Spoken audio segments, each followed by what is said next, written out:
Hello दोस्तों, आज के इस सेशन में हम बात करेंगे फार्माकोकाइनेटिक्स।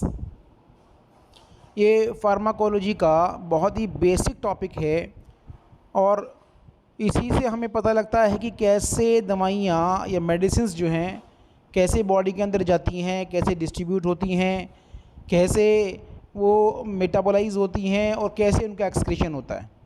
सबसे पहले हम बात करते हैं फार्माकोकाइनेटिक्स की। तो ये चार टर्म्स हम इसमें पढ़ते हैं, चार मैकेनिज्म हम इसमें पढ़ते हैं। ADME: absorption, distribution, metabolism and excretion. Absorption के बारे में हम बात करते हैं तो एब्जॉर्प्शन का मतलब होता है कि ड्रग का ब्लड में पहुंचना। जो बायोलॉजिकल बैरियर्स हैं, जो मेम्ब्रेन वगैरह हैं, उनको क्रॉस करके ड्रग ब्लड के अंदर जाती है तो उसको एब्जॉर्प्शन कहते हैं। वहाँ से जो ड्रग ब्लड में जाने के बाद में डिस्ट्रीब्यूट होती है और अपनी जो साइट ऑफ एक्शन है, जहाँ पे उसका एक्शन रिक्वायर्ड है, जहाँ डिज़ायर्ड उसका एक्शन है, जहाँ उसके एक्शन की नीड है, तो वहाँ तक वो पहुँचती है और वहाँ पहुँचने के बाद में अपना एक्शन प्रोड्यूस करती है। अपना एक्शन देने के बाद में, अपना काम करने के बाद में जो ड्रग बचती है, वो ड्रग जो है अगर बॉडी के अंदर पड़ी रहेगी तो टॉक्सिसिटी प्रोड्यूस करेगी। तो इसलिए हमारी बॉडी क्या करती है, उसको बाहर निकाल देती है। कैसे निकालेगी? बाई लीवर में या कहीं भी जो उसका बायो ट्रांसफॉर्मेशन होता है, मेटाबॉलिज्म होता है। और मेटाबॉलिज्म में क्या होता है, जो लिपिड सॉल्युबल ड्रग्स हैं वो वाटर सॉल्युबल ड्रग में कन्वर्ट हो जाती हैं और फाइनली वो बॉडी से एक्सक्रीट आउट हो जाती हैं, बाहर निकल जाती हैं, उनका एक्सक्रीशन हो जाता है। ये है फार्माकोकाइनेटिक्स। या हम सिंपल टर्म्स में हम बात करें कि the action of body on the drug is जो है फार्माकोकाइनेटिक्स। वहीं हम बात करें, नाम से ही इंडिकेट होता है pharmacokinetics. Pharma mean drug and kinetics mean movement. तो यहाँ हम बात करें कि it is the movement of drug with in the body.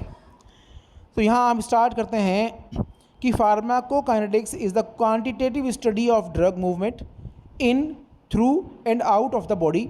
It includes it's absorption, distribution, metabolism and excretion. जैसे मैंने आपको बताया, ये क्या है, ड्रग के मूवमेंट की बॉडी के अंदर एक क्वांटिटेटिव स्टडी है और जिसमें कि एब्जॉर्प्शन, डिस्ट्रीब्यूशन, मेटाबॉलिज्म और एक्सक्रीशन इसमें ये इन्वॉल्व होते हैं, पार्ट्स, ये मैकेनिज्म इसमें होती हैं। वही हम बात करते हैं कि ऑल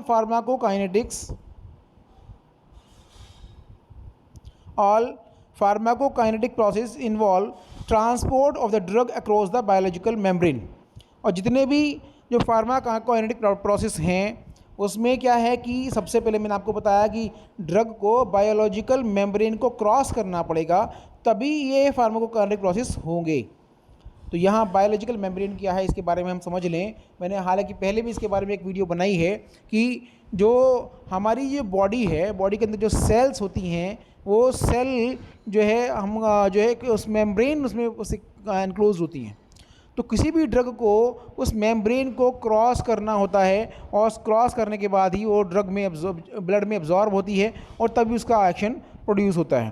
तो यहाँ हम देखें, सबसे पहले हमें इसलिए मेम्ब्रेन का स्ट्रक्चर समझ में आना भी ज़रूरी है, अदरवाइज़ हम इसको समझना मुश्किल है हमारे लिए। यहाँ हम देखते हैं ये बायोलॉजिकल मेम्ब्रेन। जो बायोलॉजिकल मेम्ब्रेन है ये आपको पता ही है कि लिपिड बाई लेयर की बनी होती है। लाइपोप्रोटीनिक इस नेचर में होती है, जो कि लिपिड और प्रोटीन्स की बनी होती है बेसिकली। और यहाँ लिपिड बाई लेयर का जो है, इसमें आप देखें स्ट्रक्चर में, तो यहाँ ये मेम्ब्रेन को मैंने बताया, आपको एक वीडियो बनाई है, उसमें मेम्ब्रेन के जो सुपरफिशियल एरिया है, उस मेम्ब्रेन पे भी जो कुछ प्रोटीन्स होती हैं, जैसे चैनल्स होते हैं, आयन चैनल्स होते हैं, कुछ पोर्स होते हैं, कुछ कैरियर मॉलिक्यूल्स होते हैं। तो ये सब चीज़ें जिससे कि बाकी जो चीज़ें सिक्रीट होती हैं या एक्सक्रीट होती हैं वो सेल के अंदर वो बाहर जाती हैं। तो यहाँ हम देखें कि जो बायोलॉजिकल मेम्ब्रेन है या प्लाज्मा मेम्ब्रेन या सेल मेम्ब्रेन है, उसमें जो है ये लिपिड और प्रोटीन की बनी होती है। लिपिड में क्या है, बेसिकली कोलेस्ट्रोल होता है। यहाँ हम देखें कि ये जो आप देख रहे हैं, ये वाला पोर्शन, ये है हेड पोर्शन और ये है टेल पोर्शन। तो यहाँ हेड पोर्शन और टेल पोर्शन को आप देखें तो ये जो हेड पोर्शन है ये हाइड्रोफिलिक होता है, हाइड्रोफिलिक। वहीं जो ये तो अगर हम देखें कि एट द एंड पार्ट पे ये हाइड्रोफिलिक और देन हाइड्रोफोबिक। तो यहाँ जो है लिपिड्स जो है का बनी होती है।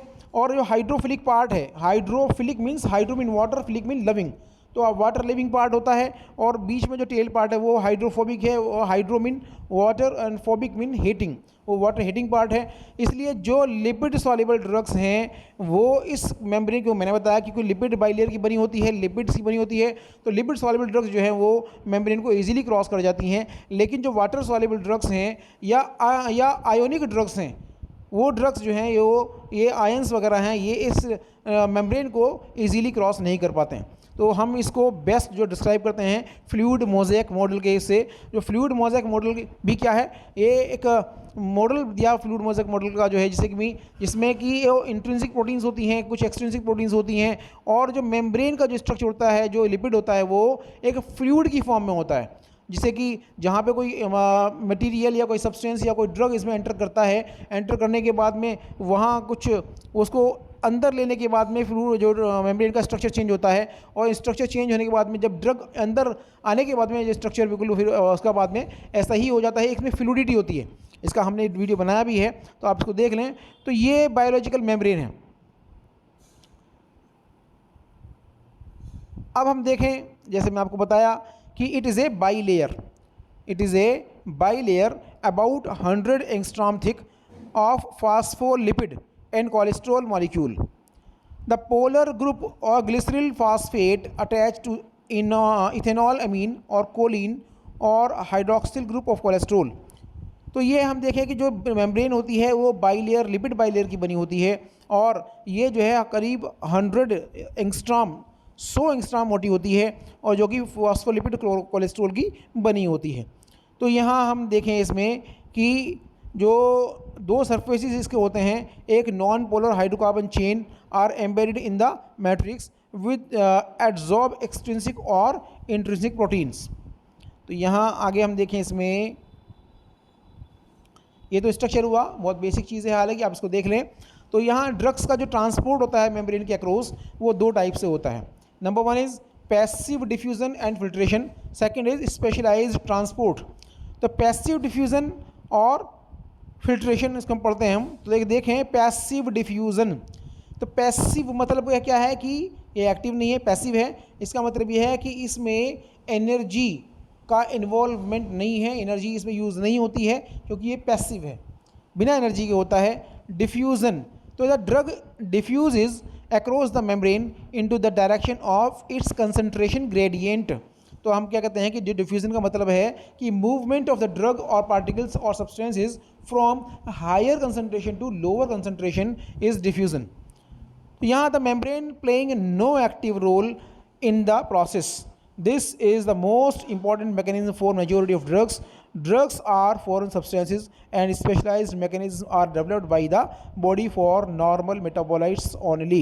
तो हम देखें कि जो मैंने एक तो बताया कि ये across the concentration gradient होता है, mean movement of substances or drugs from higher concentration to lower concentration, और it requires no energy at all because it is a passive process. और इसमें क्या है कि it's the most important mechanism for majority of drugs. तो majority of drugs हैं वो जो है पैसिव डिफ्यूजन से ही जो है सेल के अक्रॉस जो है ट्रांसपोर्ट होता है। तो यहाँ जो है क्योंकि ड्रग जो है वो एक फॉरेन सब्सटेंसेस है, तो हालांकि जो बॉडी के अंदर भी अपने एक होम्योस्टेसिस होता है, बॉडी के अंदर भी एक इंटरनल इन्वायरमेंट होता है, लेकिन वो क्या होता है, वो केवल जो नॉर्मल मेटाबोलाइट्स हैं और हार्मोन्स हैं उन्हीं के लिए होता है। लेकिन जो ड्रग है क्योंकि फॉरेन सब्सटेंस है, तो इसके लिए एक स्पेशलाइज्ड मैकेनिज्म डेवलप होती है, इसके लिए जो है अलग मैकेनिज्म होती है।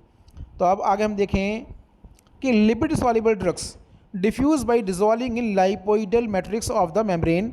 मैंने आपको बताया क्योंकि मेम्ब्रेन जो है वो लिपिड बाई लेयर की बनी होती है, और इसीलिए जो लिपिड सॉल्युबल ड्रग्स हैं वो मेम्ब्रेन के जो लाइपोइडल मैट्रिक्स है उसमें डिज़ोल्व होने के बाद में मेम्ब्रेन के अक्रॉस वो ट्रांसपोर्ट हो जाती है आराम से। तो a more lipid soluble drugs attain higher concentration in the membrane and diffuse quickly. जाहिर सी बात है, जब जितना लिपिड सॉल्युबिलिटी ज़्यादा होगी उतना ही वो इजीली मेम्ब्रेन को क्रॉस करेगी, और जितनी इजीली मेम्ब्रेन को क्रॉस करेगी तो उसमें कंसंट्रेशन भी ज़्यादा उसका अंदर होगा और वो इजीली जो है क्विकली डिफ्यूज़ हो जाएगी।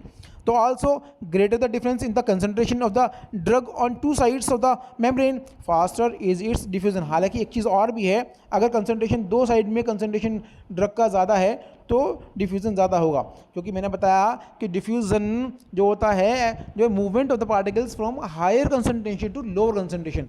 तो जब दो साइड्स में कंसंट्रेशन जो डिफरेंस है वो ज़्यादा होगा तो डिफ्यूज़न भी ज़्यादा होगा। तो अब हम देखें यहाँ पे, अब इन्फ्लुएंस ऑफ पीएच। अब जो है जो डिफ्यूज़न है या इस पर पीएच का इन्फ्लुएंस क्या पड़ता है, पीएच का क्या प्रभाव पड़ता है। तो most drugs are weak electrolytes. जो ज़्यादा जो ड्रग्स हैं वो बेसिकली क्या हैं, जो है मोस्टली वीक इलेक्ट्रोलाइट्स हैं। That is their ionisation is pH dependent. उनका जो है अगर पीएच के ऊपर ही इनका आयोनाइजेशन डिपेंड करेगा। अगर एसिडिक ड्रग है तो बेसिक मीडियम में जो आयोनाइज हो जाएगी, अगर बेसिक ड्रग है तो वो एसिडिक मीडियम में आयोनाइज हो जाएगी। तो ये पीएच डिपेंडेंट होगा इसका ionisation. The ionisation of weak acid HA is given by the equation pH is equal to pKa plus log A upon HA। तो जो A माइनस है या ये जो चार्ज है ये आयोनिक ड्रग है, जबकि जो HA है वो अनआयोनाइज्ड ड्रग है। तो यहाँ हम देखेंगे pKa is the negative logarithm of acidic dissociation constant of the weak electrolyte. If the concentration of ionized drug, that is A, is equal to the concentration of unionized drug, that is HA, then A upon HA is equal to 1. Since log 1 is equal to 0, so under this condition pH is equal to pKa. Thus pKa is numerically equal to pH at which the drug 50% ionized. So if the pH is increased by one fold or by 1, or A upon HA is equal to 10, the similarly if the pH reduced by 1, then A upon HA is equal to 1 upon 10. तो यहाँ हम इसको देखें basically क्या है, आप देख समझ लें कि जो वीकली एसिडिक ड्रग है, मैंने आपको बताया जो वीकली एसिडिक ड्रग है which form salt with cations, for example sodium phenobarbitone, sodium sulphadiazine, potassium penicillin V etcetera, ionised more at alkaline pH and 1 scale change in pH cause 10-fold change in ionisation. तो basically जो weakly acidic drugs हैं जो कि cation के साथ मिलकर के salt बनाती हैं, जैसे कि एग्जांपल इस हमने दिए हैं इसमें कुछ, ये जो है एल्केलाइन pH पर जो है ज़्यादा आयोनाइज होती हैं। उसी तरीके से मैंने आपको बताया था अभी कि जो वीकली बेसिक ड्रग्स हैं which form salts with anion, for example atropine sulphate, ephedrine hydrochloride, chloroquine sulphate etcetera, conversely ionise more at acidic pH। तो जो वीकली बेसिक ड्रग्स होंगी वो एसिडिक pH पे आयोनाइज होंगी। तो इसमें कि यहाँ आप देखें कि आयंस बीइंग लिपिड इंसॉल्युबल, क्योंकि आयंस जो होते हैं वो लिपिड इंसॉल्युबल होते हैं, लिपिड में डिजॉल्व नहीं होते, वाटर सॉल्युबल होते हैं, तो they do not diffuse and a pH difference across a membrane can cause differential distribution of weakly acidic and weakly basic drugs on two sides. तो यहाँ पे क्या है, क्योंकि जब आयनाइजेशन जब हो जाएगा तो ड्रग का एब्जॉर्प्शन वो इजीली फिर नहीं होगा, उसके लिए अलग अलग मैकेनिज्म है। तो इसको हम और देखें आगे, इम्प्लीकेशन ऑफ दिस कंसिडरेशन। अब इसका जो यूज़ किया है बेसिकली कि एसिडिक ड्रग्स फॉर एग्जांपल जिसका pK 3.5 है are largely unionised at acidic gastric pH।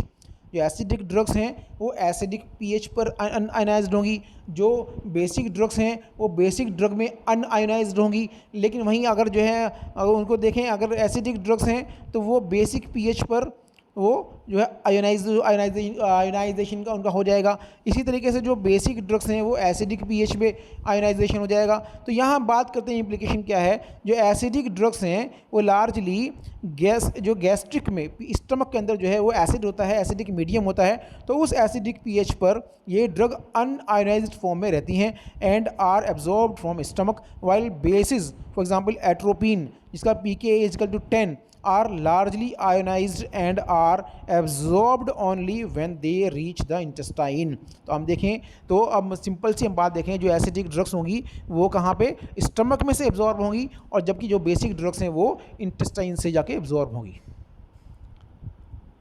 Next हम देखें इसमें कि acidic drugs are ionised more in alkaline urine, they do not because they do not back diffuse in the kidney tubules and are excreted faster.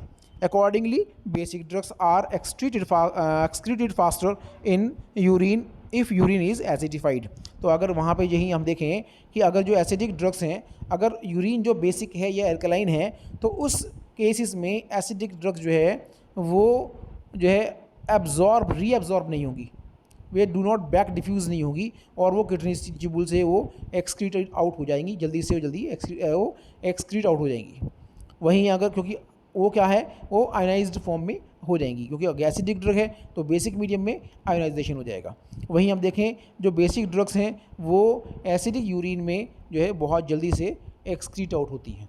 ये कुछ basic fundamentals हैं, आप इनको देख लें। नेक्स्ट लेक्चर में हम आगे पढ़ेंगे। धन्यवाद।